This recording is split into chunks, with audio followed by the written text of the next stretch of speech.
Hola mi gente, ¿cómo están? I'm Sean, brand ambassador with Spanish 55, and in this video we're going to be giving you some tips on how to keep up with your Spanish even when you can't practice with other speakers every day.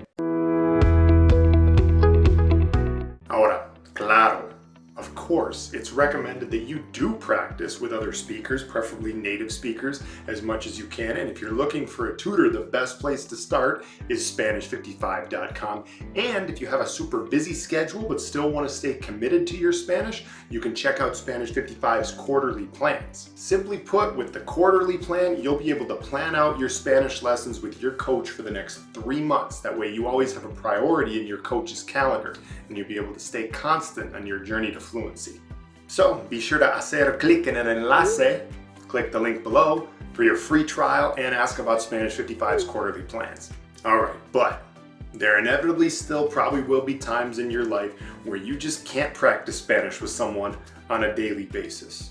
So what do you do in those cases? ¿Qué haces? Te voy a dar 4 tips buenísimos. At least I think they're buenísimos. They work for me. Primero, cambia tu tecnología al español. See? Your computer, your phone, put your settings to everything in Spanish. Put your Google settings, your Gmail settings, everything into Spanish. Facebook, Instagram, YouTube, all the things that have got algorithms tied to them, make the algorithms give you things in Spanish. Pide español de los algoritmos. By doing this, you're exposing yourself to Spanish all day long, even when you're not actively speaking it. It's passive learning, which I'll explain more about in a little bit. We may have talked about that before.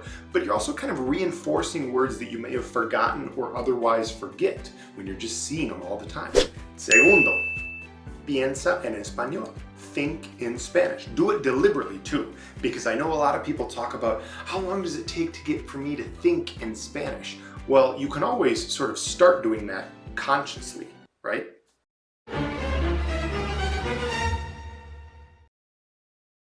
As human beings, at least in my opinion, we tend to think in words in our own heads, especially when it comes to critical thinking and problem solving. So in those moments when you have a lot of words going through your mind and you're really thinking hard about something, consciously make the switch to Spanish. Y no te preocupes, don't worry if you can't think of all the words in your head in Spanish. Actually, this is a great way to take a moment, maybe write down those words. Oh yeah, how do you say this in Spanish? And then go Google it or look it up on another translation site. Tercero, podcasts en español. Podcasts, of course. And actually, this can be just a general recommendation to listen to any sort of spoken Spanish language content, whether it's movies, news, YouTube videos with the algorithm in Spanish, etc. I just recommend podcasts because I find that for me personally, as a somewhat busy person who's on the go quite a bit, podcasts tend to be the best option. You can just listen to it on your phone, plug your headphones in, etc., etc.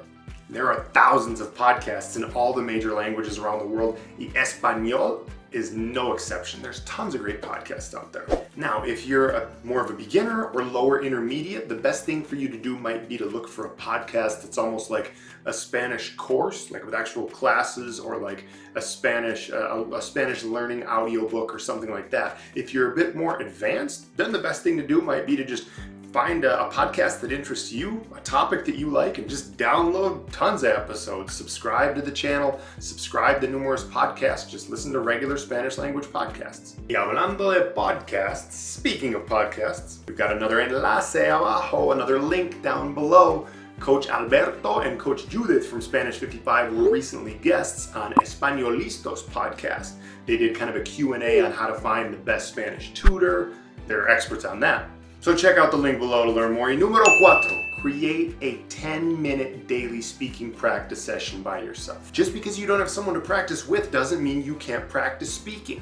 Create a 10-minute daily routine where you practice speaking out loud and using complete sentences by yourself. I usually recommend that you do it in the morning just because for busy adults like me, that usually tends to be the best time of day where we have a little bit more calm time. I'm not going to necessarily call it free time, but calm time where we're not being bothered by so many other things yet, and we have a little bit more energy, at least for me. It doesn't have to be an incredibly planned out routine. Find some new vocabulary words, practice using them out loud and in complete sentences. This improves your vocabulario, pronunciación, y fluidez al mismo tiempo. Pronunciation, fluency, vocabulary, all at the same time. I'm not sure if I said those in the same order in English and Spanish, but you get the point. The key word here, and I've used this key word with you many times before, is disciplina, discipline. Having the discipline just to do it a little by little, poquito a poco, todos los días, every day, is going to be what separates you from all the other people who gave up on their Spanish because you didn't lose your Spanish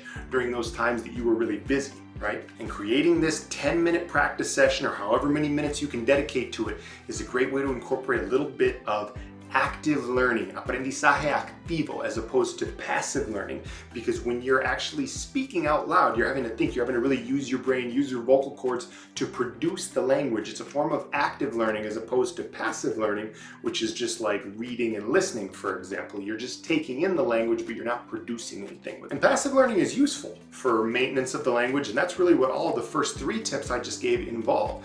But if you really want to make just little improvements in your ability to use the language, it's very important to have some active learning as well. And if you can't do it for 10 minutos, then 5 minutos. If you can't do it for 5 minutos, then 3 minutos. And if you can't do it for 3 minutos, then do it for 1 minuto, because 1 minute is better than nothing. Anything you can do is better than nothing. Y bueno, chicos, eso es todo por el video de hoy. No dudes en regalarnos un me gusta abajo, deja un comentario abajo también. I just decided to start speaking in Spanish on all of you at the end. I assume you understand everything now, right? Drop a comment, drop a like, thumbs up if you liked it. Be sure to hit that subscribe button if you haven't already to get notified when the next video comes out from our great team. And as you know, check out the links below. Spanish55.com is the best place for you to find a Spanish language tutor. Hasta pronto, chicos.